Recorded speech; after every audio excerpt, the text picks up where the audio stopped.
Welcome back, everyone. This is going to be my video for that new Marvel Wandavision post-credit scene that they just added. Everyone's wondering what's going on. There were a lot of questions you had, so I'll explain why they added a new post-credit scene and what's actually going on here, because fans are seeing a bunch of extra stuff that they added in, stuff that they removed, and some other weird stuff that you guys have asked me about that you think might be a huge Easter egg for Doctor Strange or White Vision or something else. I'm sure everyone's queuing up all their Mephisto jokes. No, it's definitely not Mephisto. It's actually surprisingly easy to explain, so if you're brand new to the channel, be sure to subscribe to get all the videos, and obviously spoiler warning for WandaVision if you have not seen the episode yet, because we'll be talking about everything that happened in the post-credit scene. But a couple days ago, some eagle-eyed fans on Reddit spotted that Marvel had added a brand new version of the post-credit scene, just completely changing a couple things in a very noticeable way. There are some things that are less noticeable than others. But if you slow the video down, you zoom in and enhance on this part of the frame, you notice that there's a silhouette in the top left corner of the frame that seems like it's floating down towards the cabin here as the camera zooms in on Scarlet Witch. Then as the camera moves in closer to her, inside the cabin to reveal what seems like her in the astral plane reading from the Darkhold, the Doctor Strange theme music spins up, and one of the other changes that fans notice is they added Michael Giacchino's name to the credits for the Doctor Strange theme. His name wasn't in the original version of the credits. The other changes that they made to the new version of this post-credit scene is they altered some of the color correction, so just everything looks a little bit different color. They changed a little bit of the animation on the Darkhold as Scarlet Witch is reading from it, and it seems like they gave a polish and upgrade to make everything look a little more complete, better in general.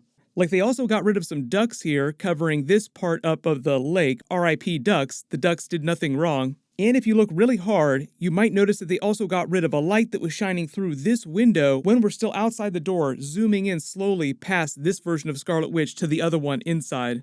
So there are a bunch of reasons why Marvel changes their movies and TV shows after they release them. TV studios in general will change scenes after they've already released something, movie studios all the time. Just see the long list of edits that George Lucas made to the original Star Wars movie. In fun fact, even though everyone always talks about getting the despecialized versions of Star Wars, the very first change that he ever made to the original Star Wars movie A New Hope was when it was during opening weekend in 1977 after the movie had been in theaters for a day or two, just to fix a couple editing errors that they didn't notice when they had to ship the movie because they were on a hard deadline. Marvel did the exact same thing with Avengers Endgame when it first came out in theaters.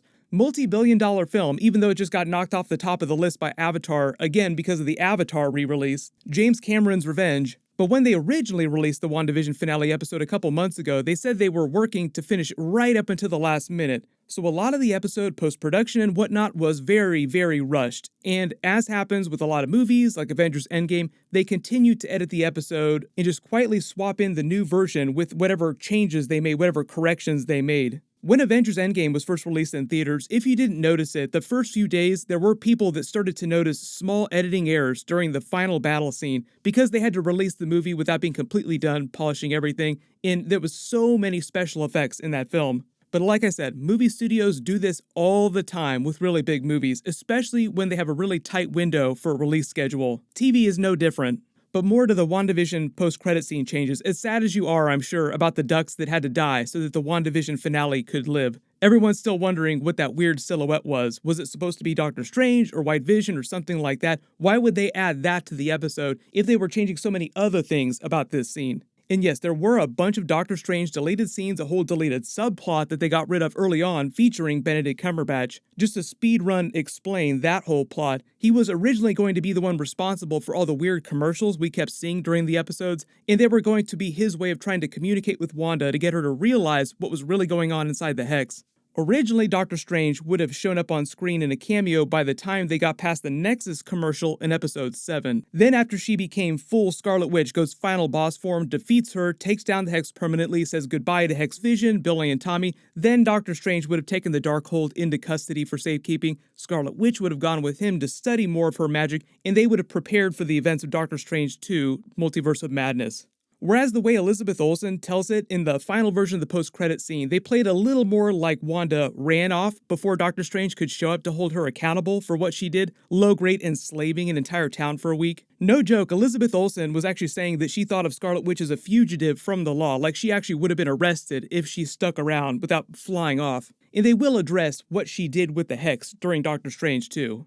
So with all these big plans they had for Doctor Strange for the series, that's why fans were going crazy when they saw this weird silhouette on the screen. But here's the thing, if you've ever done any editing for film or television, or even for YouTube videos for that matter, or have any experience in Photoshop, what seems like happened with this silhouette is that it was actually created as a side effect of some of the other changes they were making in this scene, and it itself is just another editing error. So for instance, when they got rid of the light in this window, no idea why they wanted to get rid of it. It seems like it was fine in the original version, but it seems like the editor used a mask to get rid of it, just a filter to hide this light.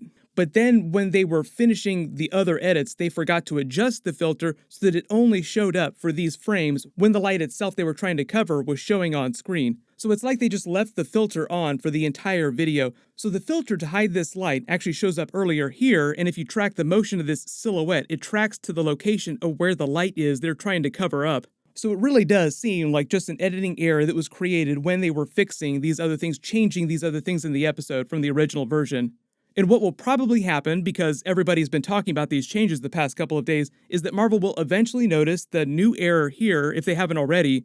Hopefully they won't fire the editor that made this new error and then quietly fix it, swap in a third version of this post-credit scene without telling anyone. So if you come back in another week or two, you probably won't be able to see this silhouette anymore. It's not meant to be a big secret or anything like that. This kind of stuff happens more often than you'd think on all TV shows and movies where you work on a super quick deadline. But Marvel's policy in the past is to just not mention when they make changes to little things like this. They'd only say something if you could clearly see Benedict Cumberbatch in the flesh on screen. And the whole reason why they added Michael Giacchino's name to the credits for the Doctor Strange theme, as you probably suspected, is because they used the Doctor Strange theme music in the original version of the post-credit scene. I talked about it in my original post-credit scene video.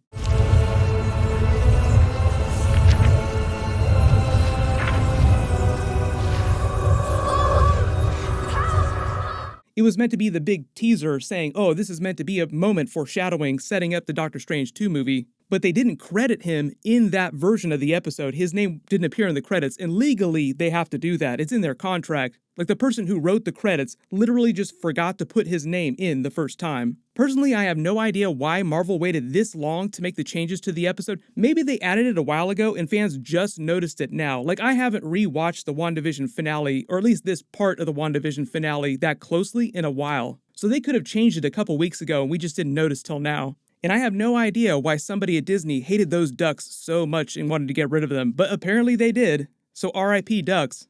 Hopefully that explains what's going on though, why everybody was so confused. It's just that when stuff like this breaks on Twitter, people go crazy. And if you weren't an editor for broadcast or you're not a big YouTube video editor, you probably wouldn't recognize when there's like a filter error or a rendering error in frame. It's not meant to be them adding a secret, invisible Doctor Strange to the ending. They have finished filming the Doctor Strange 2 movie though, so we'll probably see that first trailer attached to the Eternals movie when that comes out in November, because Doctor Strange 2 is coming out in March next year, right after Spider-Man No Way Home.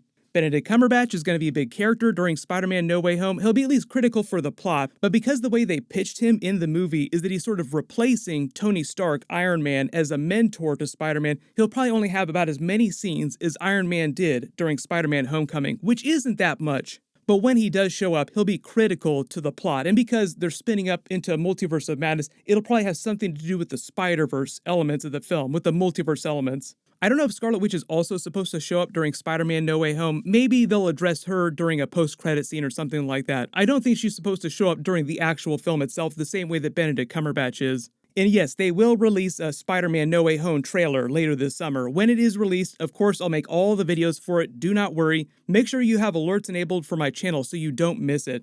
My full Loki episode 4 video will post Wednesday too. I believe I'm allowed to post my Black Widow review sometime tomorrow, so that video should be up pretty soon. But if you have any other questions, leave them in the comments below or video requests. Everyone click here for my video about all the other WandaVision finale deleted scenes and alternate endings, and click here for my full Loki episode 3 video and Easter eggs. Thank you so much for watching, everyone stay safe, and I'll see you guys tonight.